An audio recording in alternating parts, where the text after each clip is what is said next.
Bonjour à tous et bienvenue dans le Mag Essonne sur Radio Sensation. Aujourd'hui, notre émission est consacrée aux accidents vasculaires cérébraux. Mon invité du jour est Margot Turca. Bonjour. Bonjour. Vous êtes professeur d'art plastique, passé notamment par le collège de Saint-Chéron en Essonne et vous publiez Mon petit AVC aux éditions Larousse. Vous y racontez en BD votre histoire, celle d'une jeune maman qui à 33 ans a subi un accident vasculaire cérébral. Alors que s'est-il passé le 17 novembre 2018 ? Alors c'était un samedi matin, c'était le premier jour des manifestations des Gilets jaunes. Je me suis réveillée ce matin-là en étant très très fatiguée, avec une sensation de malaise, de vertige, et j'ai bêtement mis ça sur le flocon d'une hypoglycémie parce que la veille j'avais pas mangé, parce que j'étais stressée, parce que j'avais eu un postpartum difficile qui avait duré pendant 1 an, donc j'étais épuisée. Et le temps passant, plusieurs signes se sont installés et progressivement j'ai réalisé qu'en fait j'étais en train de vivre un AVC. Alors il faut réagir le plus rapidement possible, dès les premiers signes, pour être pris en charge afin d'être pris en charge rapidement. Quels sont les signes qui doivent nous alerter ? Alors effectivement, il faut réagir le plus vite possible parce qu'on estime que à chaque minute qui passe, on perd l'équivalent de 2 millions de neurones. Donc moi, les signes que j'avais, c'était maux de tête, vertige, faiblesse musculaire à droite, je devenais incohérente, je perdais la parole, mais les vrais signes qui doivent alerter en réalité, qui sont les plus courants, c'est maux de tête intense et brutal qui est totalement inhabituel, une paralysie du visage quand on voit qu'il y a un côté qui s'enfonce soit à gauche soit à droite, une incapacité à parler ou à répéter une phrase qu'on nous dit de répéter, une paralysie soit d'un bras, soit d'une jambe, soit de tous les mi-corps, ou des troubles visuels, donc soit on perd un champ de vision, soit on se met à voir double, c'est ce qu'on appelle la diplopie. Ces signes-là, ils doivent alerter et on ne se pose pas la question, on appelle immédiatement le 15 ou le 112, voire les pompiers si on a perdu la lucidité, qu'on ne sait plus qui on doit appeler, on appelle le 18. Alors, avant votre AVC, vous avez fait 4 accidents ischémiques transitoires, 4 AIT. C'est quoi la différence avec un AVC ? Alors moi j'ai fait un AVC ischémique ce 17 novembre, c'est-à-dire qu'il y a un caillot qui a bouché une artère de mon cerveau et il est resté à cet endroit-là. Donc il a provoqué une nécrose cérébrale. La différence avec un AIT, c'est que le caillot il est là, mais très vite il s'évacue, ça se débouche. Donc du coup on a des signes d'AVC, mais comme ça passe relativement vite, on se rend pas compte qu'en fait c'est une urgence vitale. Sauf qu'en réalité, que ça dure 2 minutes ou que ça dure 15 minutes, il faut immédiatement appeler le 15 parce que c'est signe que dans les heures, voire jours, voire même semaines qui vont suivre, on va faire un AVC. Et du coup, ce sont des signaux d'alerte qu'il ne faut absolument pas négliger. Alors, quelles sont les séquelles après un AVC ? Alors moi, les séquelles qui me concernent, elles sont essentiellement cognitives. Donc moi, je suis devenue aphasique, c'est un trouble du langage. Donc j'avais une impossibilité à lire, à écrire, et surtout j'avais perdu la grammaire et la syntaxe. Donc je mettais tous les mots dans le désordre.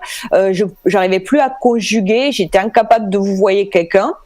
J'ai aussi un trouble articulatoire, on appelle ça la dysarthrie. J'ai une apraxie du discours, donc ça veut dire que je sais pas mobiliser correctement les muscles de mon visage pour prononcer des sons. Donc c'est pour ça que je bégaye et que j'ai un accent qui est arrivé. On appelle ça un pseudo-accent neurologique. Avant, j'avais pas du tout cet accent-là. Et ensuite, moi, j'ai une hémiparésie droite, donc c'est une faiblesse musculaire à droite, des douleurs neuropathiques. Donc, en fait, mon cerveau envoie des signaux de douleur à mon pied en permanence, donc j'ai le pied qui flambe, il est engourdi, c'est comme si j'avais des fourmis, comme si je marchais sur du verre pilé ou des aiguilles, voilà. Et à côté de ça, j'ai une apraxie du saut et de la course, donc c'est-à-dire que je suis incapable de déclencher ces mouvements-là. Je sais comment ça se passe dans ma tête, mais je sais pas les refaire en vrai.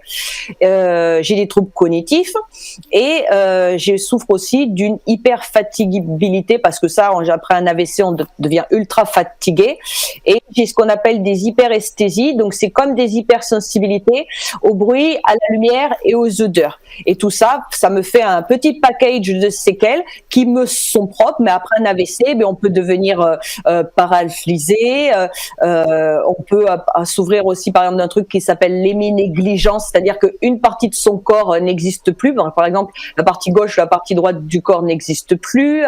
Voilà, il y a plein de séquelles qui peuvent apparaître. On peut aussi faire des crises d'épilepsie en post-AVC. Donc voilà, ça laisse quand même des sacrés dégâts. La période qui suit l'AVC est une période très importante. Un suivi psychologique est nécessaire pour ne pas tomber en dépression. Comment est-ce que vous avez réussi à surmonter cette période ? Alors moi, j'ai surmonté cette épreuve parce qu'en réalité, quand ça m'est arrivé, je savais que je faisais un AVC et je savais que la route après un AVC, elle est ultra longue. Donc en fait, j'avais aucune surprise. Je savais que ce serait long, que j'allais partir en centre de rééducation, que ça allait mettre des mois, voire des années. Donc en fait, je l'ai de suite intégré. J'ai compris, mon AVC, ça a commencé aux alentours de 8h, 8h30. Et à 10h, quand j'ai compris réellement que je faisais un AVC, là, c'était bon, c'était déjà acté dans ma tête que voilà, c'était comme ça. Mais après, effectivement, il faut faire un suivi psychiatrique ou psychologique après un AVC parce qu'on estime que... Alors, les chiffres sont pas très précis. On peut lire 30% ou 60%. Mais bon, on sait que beaucoup de patients post-AVC vont faire une dépression dans les semaines, voire mois, voire années à venir, parce que la récupération, elle est très longue. Donc, faire un AVC, ça engendre du stress, c'est traumatique. On peut avoir du stress post-traumatique face à cet accident. Donc, il est bien de se faire aider pour remonter la pente, ouais. Et vous avez décidé de raconter ensuite votre histoire sous forme de dessin en les publiant sur Instagram. Ça vous avait fait du bien de continuer à dessiner pour le compte Instagram Mon Petit AVC ?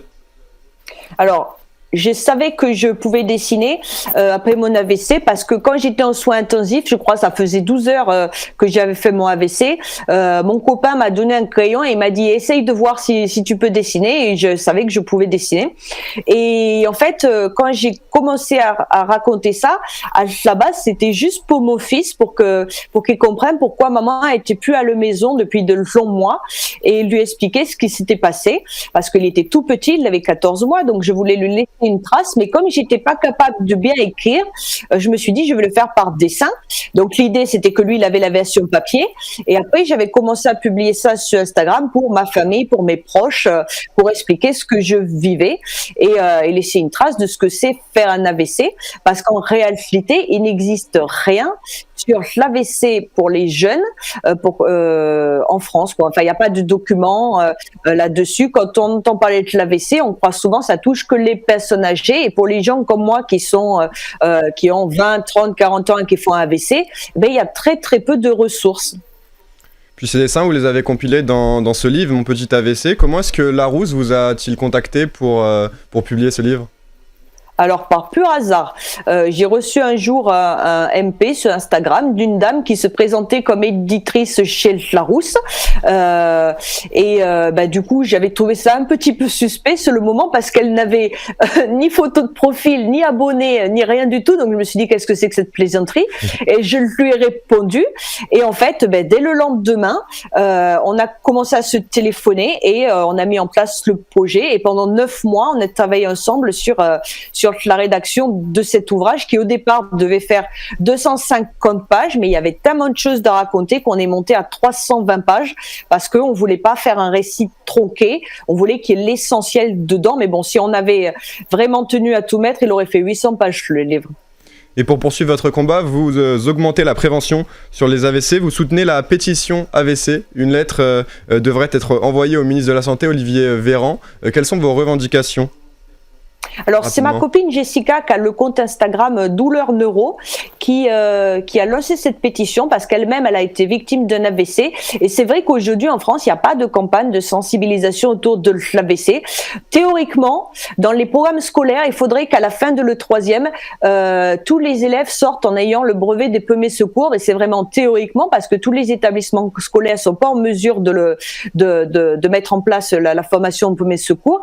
Et dedans, c'est évoqué l'AVC. Mais c'est vrai qu'il n'y a pas de spot de pub, il n'y a pas de sensibilisation par des documents, par des articles de presse. C'est un sujet qui est invisibilisé, alors que en France, on est quand même 150 000 personnes à faire un AVC tous les ans. Pour donner un ordre d'idée, c'est l'équivalent quand même de la population de la ville de Dijon ou de Angers. Donc c'est pas rien. Merci beaucoup. Et voilà, et du coup, ça fait beaucoup de gens qui sont touchés. Et parmi ces personnes, il y en a quand même 50 000 personnes qui vont souffrir de séquelles durables. Donc, il faut en parler, il faut vulgariser au maximum pour que les gens sachent quoi faire. Merci beaucoup, Margot Turca, d'avoir été avec nous sur Sensation. Je rappelle que vous publiez Mon Petit AVC aux éditions Larousse. Et vous pouvez retrouver cette émission en podcast vidéo ou audio sur notre site ou sur notre application Radio Sensation.